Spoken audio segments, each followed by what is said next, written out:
আমাদের এই যে ছোট্ট ব্রেনটা খুব বেশি না, কিন্তু ওজন একটা প্রাপ্তবয়স্ক মানুষের হিউম্যান ব্রেনের ওজন কত ধারণা আছে কারণ?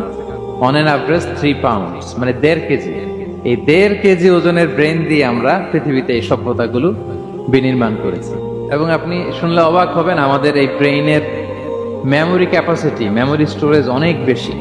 বিজ্ঞানীরা গবেষণা করে ওনারা জানিয়েছেন যে আমাদের হিউম্যান ব্রেইনের মেমোরি হচ্ছে 2.5 পেটাবাইটস।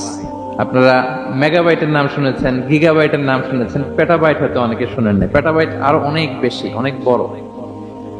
তো 1 পেটাবাইটে হয় 1 মিলিয়ন গিগাবাইট। আই রিপিট, 1 পেটাবাইটে হয় 10 লক্ষ গিগাবাইট। আমাদের ব্রেইনে এই স্নায়ু কোষের সংখ্যা বা নিউরনের সংখ্যা মোর দেন 100 বিলিয়ন, মানে 10,000 কোটিরও বেশি। তো আমরা যত বেশি চিন্তা করি, যত বেশি ব্রেইন খাটাই, আমাদের এই স্নায়ু কোষগুলোর মধ্যে সংযোগায়ন বাড়ে, মানে নিউরন কানেক্টিভিটি বাড়ে।